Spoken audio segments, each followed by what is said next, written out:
56 inch की छाती? कहां गए नरेंद्र मोदी? एक शब्द नहीं निकलता मुंह से। पहले नरेंद्र मोदी अमेरिका गए, याद है आपको, गले लगे थे। इस बार गले लगने वाली फोटो देखी आपने? कहां गायब हो गई? राष्ट्रपति ट्रंप ने ऑर्डर दिया, जिनको मोदी जी अपने मित्र कहते हैं, ऑर्डर दिया, सुनो इस बार गले नहीं लगेंगे, इस बार नए टैरिफ लगाएंगे। जू तक नहीं निकली, आज तक गायब है। अब आर्थिक तूफान आ रहा है, करोड़ों लोगों को नुकसान होगा। 50 साल से सबसे ज्यादा बेरोजगारी आज है। कहां गए नरेंद्र मोदी? कहां छुप गए हैं? बांग्लादेश का राष्ट्रपति उल्टा बयान देता है और नरेंद्र मोदी जी उसके साथ बैठे हुए हैं, चुप, एक शब्द नहीं निकलता मुंह से। कहां गई 56 इंच की छाती? ये हमारे जो नए प्रधानमंत्री हैं, ये सीधा सामने मत्था टेक देते हैं।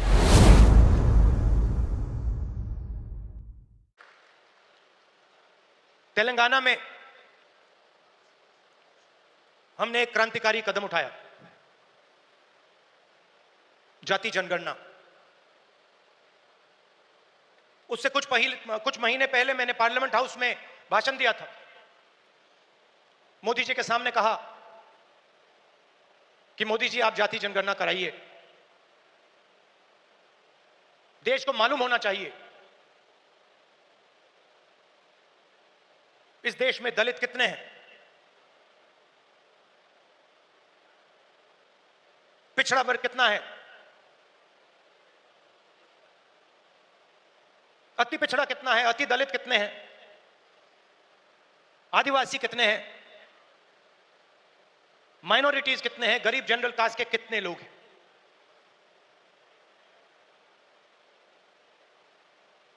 और मैं सिर्फ जाति जनगणना के पीछे नहीं था।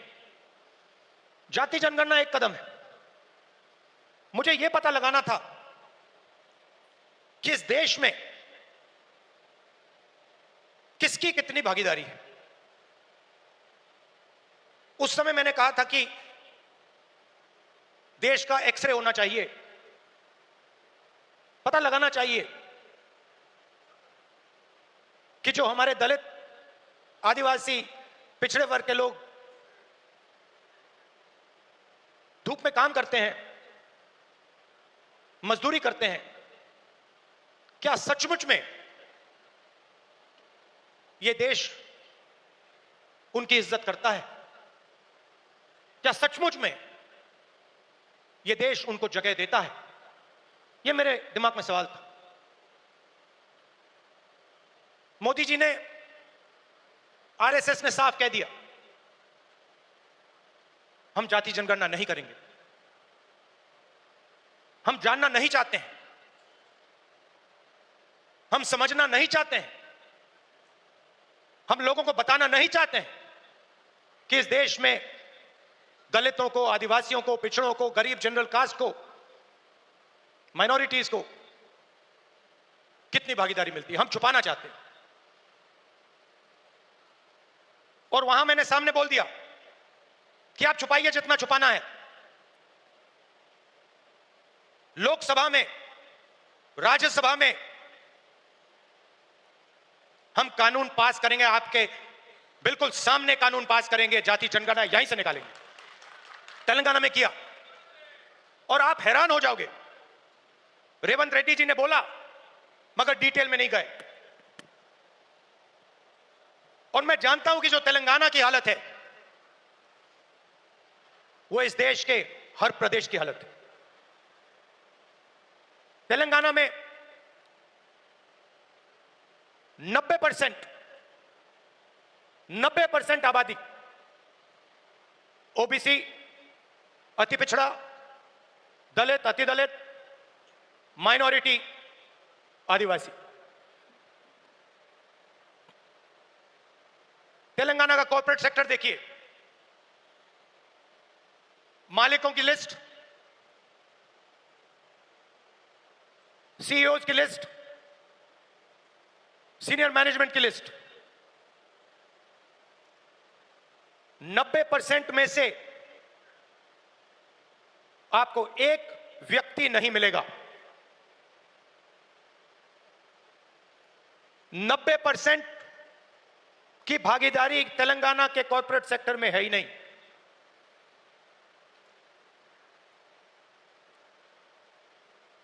आजकल 21वीं सदी में मजदूर को गिग वर्कर कहा जाता है। वो घरों में खाना ले जाते हैं, घरों में खाना पकाते हैं, पिज्जा ले जाते हैं, अमेज़न की डिलीवरी ले जाते हैं, धूप में ले जाते हैं, सड़क पे मरते हैं। तेलंगाना में उनकी लिस्ट निकाली, सारे के सारे या ओबीसी या दलित या आदिवासी। अब तेलंगाना में जाति जनगणना ने एक बिल्कुल नया औजार दिया है।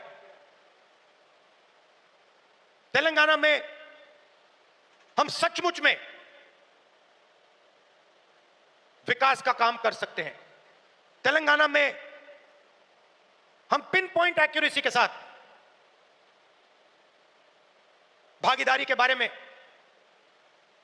हर सेक्टर में आपको बता सकते हैं। और मैं खुश हुआ कि जाति जनगणना होने के एकदम बाद हमारे चीफ मिनिस्टर ने और हमारी टीम ने ओबीसी रिजर्वेशन को 42% तक पहुंचा दिया है।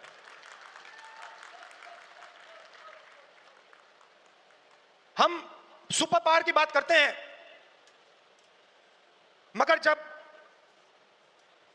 धन की बात होती है, भागीदारी की बात होती है, कॉर्पोरेट इंडिया की बात होती है, चाहे प्राइवेट अस्पताल हो, प्राइवेट एजुकेशन सिस्टम हो, 90% उसमें है ही नहीं। मोदी जी 24 घंटा पिछले वर्ग की बात करते हैं, दलितों की बात करते हैं, आदिवासियों वनवासियों की बात करते हैं, वो उनको वनवासी कहते हैं। मगर जब उनकी भागीदारी का सवाल आता है, जब उनके पार्टिसिपेशन का सवाल आता है, तो बीजेपी के लोग बिल्कुल चुप हो जाते हैं। तो ये तेलंगाना ने एक क्रांतिकारी कदम उठाया है और पूरे देश को रास्ता दिखाया है। और मैं फिर से दोहरा के कह रहा हूं, इस स्टेज से आप सब के साथ कह रहा हूं कि 50% की जो दीवार है, इसको हम पूरे देश में तोड़ के परे कर देंगे। और जो शुरुआत हमने तेलंगाना में की है, वही हम दिल्ली में पूरे हिंदुस्तान के लिए करने जा रहे हैं। एससी एसटी सब प्लान की मैंने बात उठाई, क्रांतिकारी कानून लाए थे हम, इसको बीजेपी ने रद्द कर दिया है। एक के बाद एक हिंदुस्तान की सारी संस्थाओं पर यह आक्रमण कर रहे हैं। जहां भी आपको पहले दलितों को, पिछड़ों को, आदिवासियों को, गरीब जनरल कास्ट को जहां भी पहले जगह मिलती थी, वो सारे के सारे दरवाजे एक के बाद एक बंद कर रहे हैं। पहले हिंदुस्तान के हर जात के युवा सेना में जा सकते थे, पेंशन मिलती थी, शहीद का दर्जा मिलता था, एक्स सर्विसमैन स्टेटस मिलता था, उसमें सब लोग जा सकते थे। खत्म कर दिया। आज हमारी सरकार युवाओं को कहती है कि अगर आप युद्ध में शहीद होगे और अगर आप अग्निवीर हो, तो हम आपको ना पेंशन देंगे, ना शहीद का दर्जा देंगे। आपके साथ में जो लड़ रहा है उसको मिलेगा, मगर आपको नहीं मिलेगा। रास्ता किसके लिए बंद किया? गरीबों के लिए, गरीब जनरल कास्ट, दलित, पिछड़ा वर्ग, अति पिछड़ा वर्ग, आदिवासियों के लिए। पहले पब्लिक सेक्टर हुआ करता था, उसमें हर जात के लोग जा सकते थे। Steel authority India, BHEL, BSNL, HAL, ये आप सबको, पूरे देश के युवाओं को रोजगार देते थे, अपॉर्चुनिटी देते थे। एक के बाद एक इनको बंद किया जा रहा है।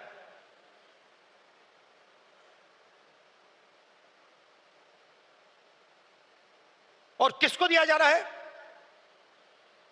अदानी और अंबानी को। आप अदानी जी की कंपनी की लिस्ट निकालिए, मैनेजमेंट टीम की लिस्ट निकालिए, अंबानी जी की मैनेजमेंट टीम की लिस्ट निकालिए, बाकी कॉर्पोरेट्स की मैनेजमेंट लिस्ट निकालिए, आपको एक दलित, एक आदिवासी, एक पिछड़ा वर्ग का नहीं मिलेगा। तो 90% का कुछ बचा ही नहीं। 90% के लिए मजदूरी, बेरोजगारी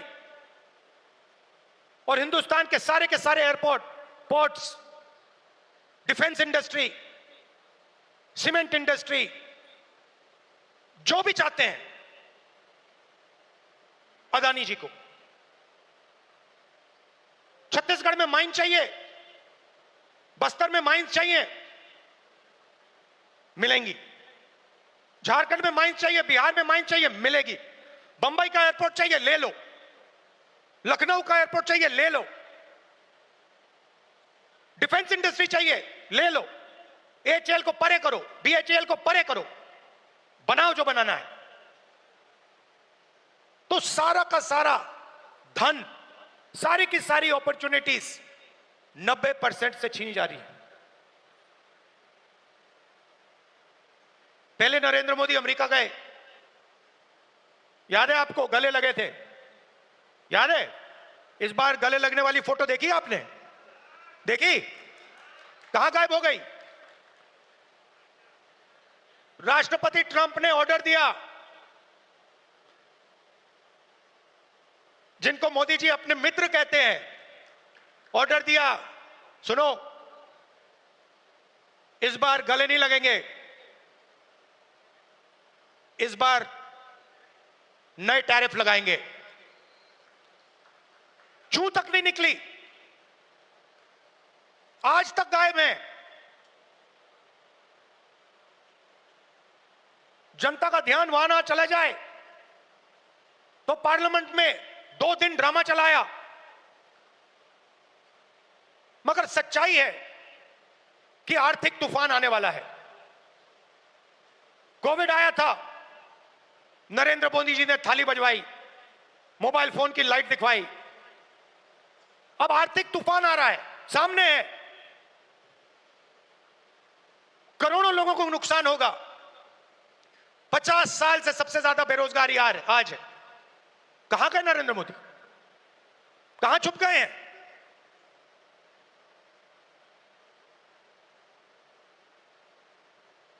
बांग्लादेश का राष्ट्रपति उल्टा बयान देता है और नरेंद्र मोदी जी उसके साथ बैठे हुए हैं, चुप, एक शब्द नहीं निकलता मुंह से। कहां गई 56 इंच की छाती?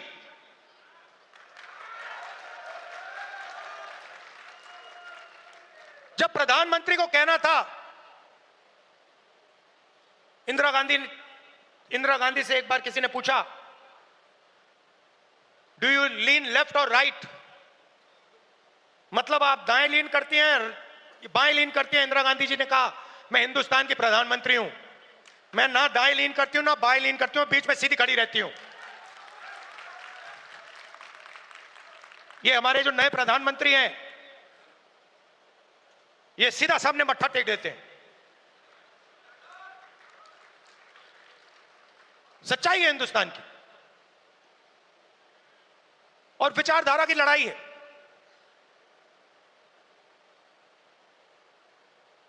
आप लोग हो सेना, बब्बर शेर। किसी ने कहा राहुल गांधी भारत जोड़ो यात्रा में चला। मैं आपसे सवाल पूछना चाहता हूं, क्या आपके बिना राहुल गांधी भारत जोड़ो यात्रा में चल सकता था क्या? तो आपको कहना चाहिए, हम सब चले भारत यात्रा में और राहुल गांधी हमारे साथ चला था। आपकी शक्ति है, आपकी विचारधारा की शक्ति, हमारी विचारधारा की शक्ति है, और देश आपको चाहता है। देश तंग आ गया है। आप देखना, बिहार के चुनाव में देखना,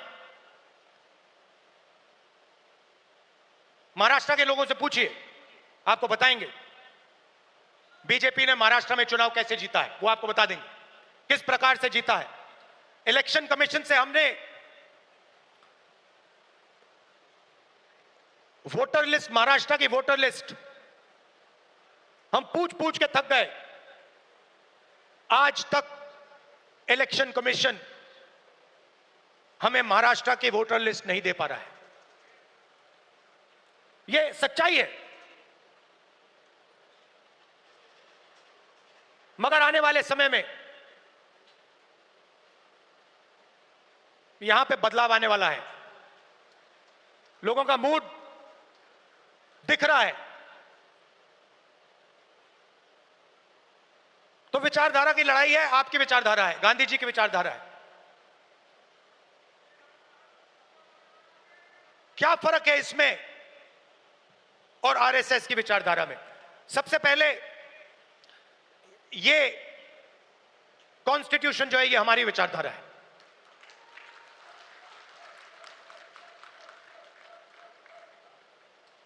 इसमें गांधी जी की, अंबेडकर जी की, पटेल जी की, बुद्ध भगवान की, नारायण गुरु जी की, गुरु नानक जी की, कबीर जी की, बसवना जी की विचारधारा है।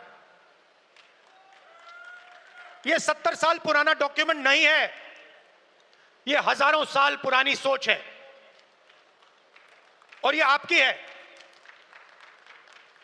आपके खून, आपके पसीने ने, कांग्रेस पार्टी के खून, कांग्रेस पार्टी के पसीने ने यह कॉन्स्टिट्यूशन देश के साथ बनाया है और आज इस पर आक्रमण हो रहा है। संस्थाओं पर आक्रमण होता है।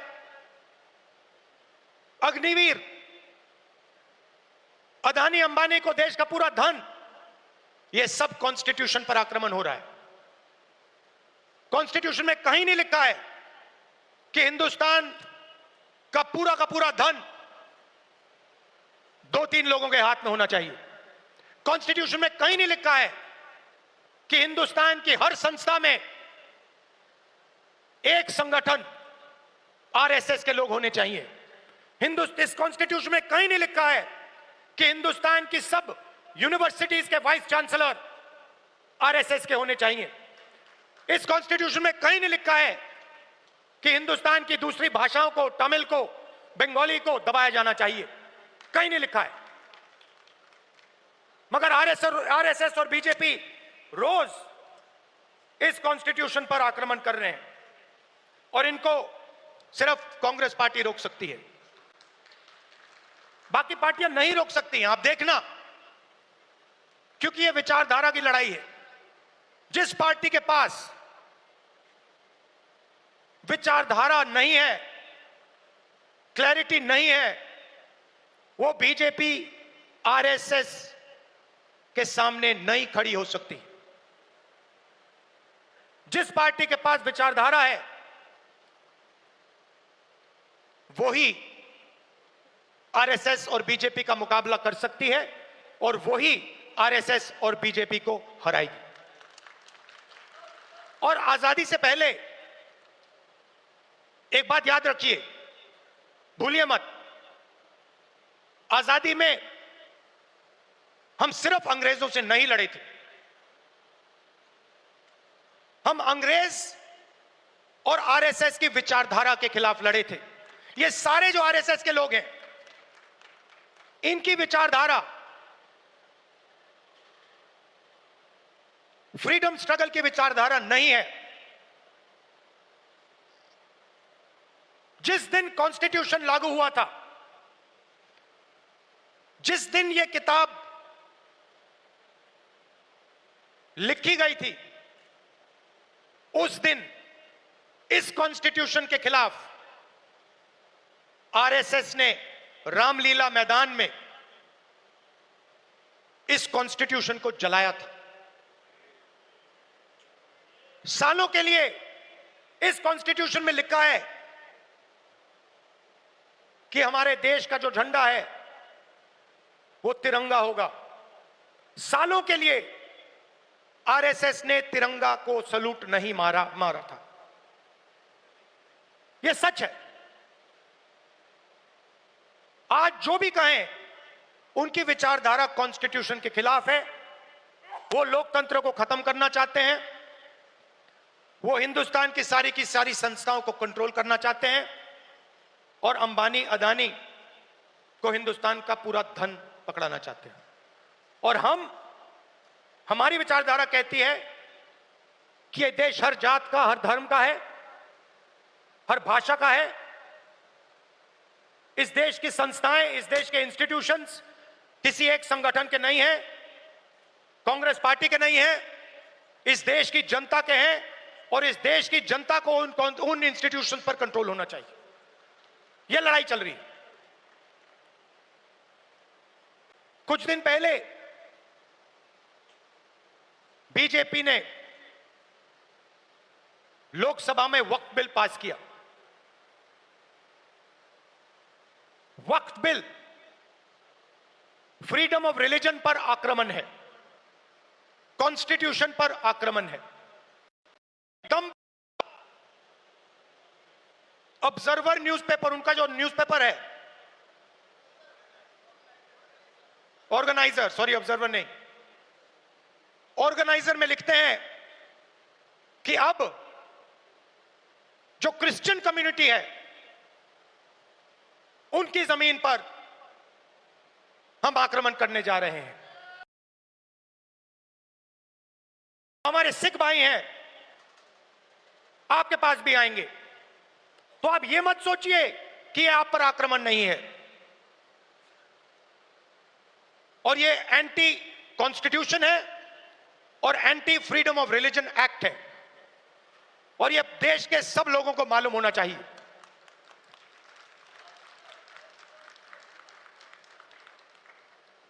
तो हम चाहते हैं कि हर कम्युनिटी,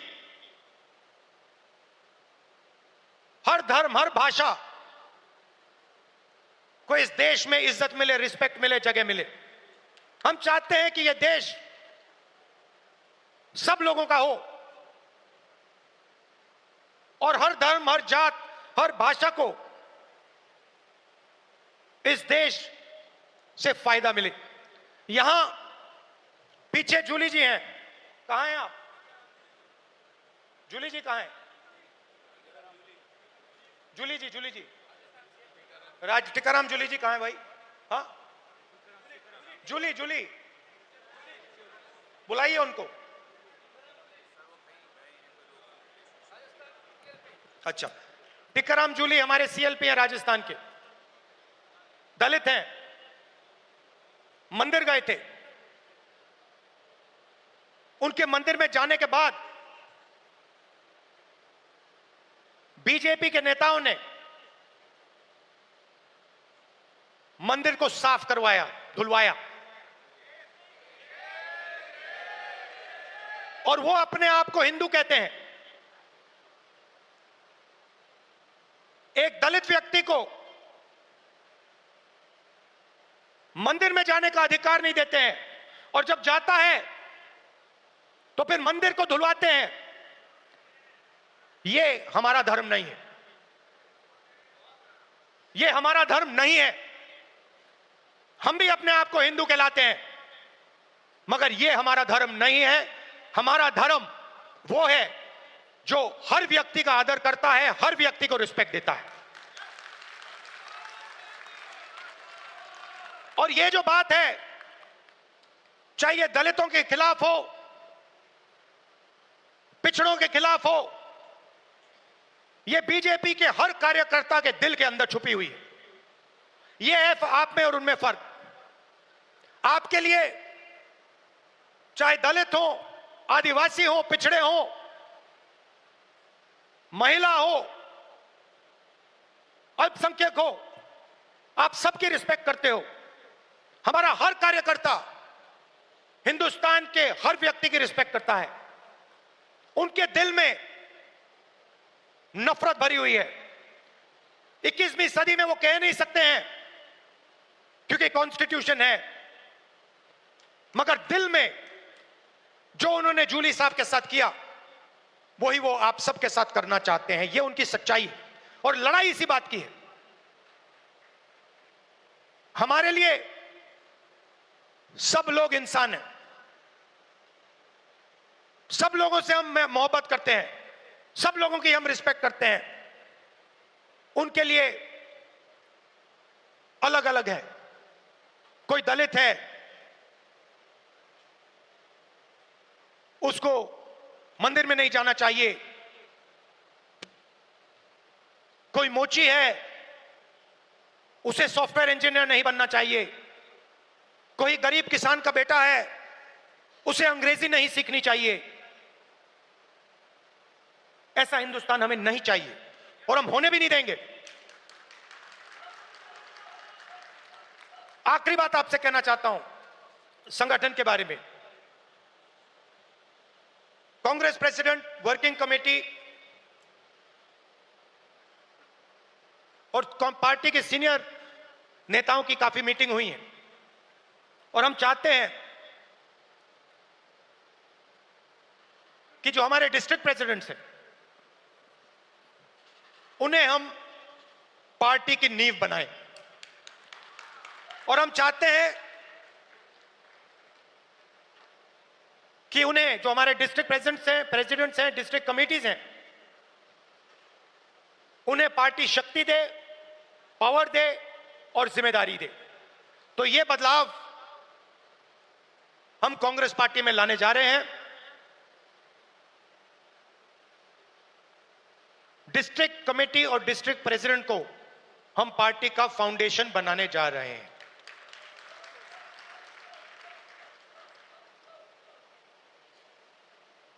अंत में आप सबको लड़ना है और मैं जानता हूं कि यह आसान नहीं है, क्योंकि उनके पास धन है, उनके पास हिंदुस्तान के सारे इंस्टीट्यूशंस हैं, उनके पास सब कुछ है, मगर जीत हमारी होगी क्योंकि हमारे पास सच्चाई है और देश की जनता का प्यार है। तो घबराने की कोई जरूरत नहीं है। आप देखना आने वाले समय में कांग्रेस पार्टी, बीजेपी और आरएसएस का क्या करने जा रही है।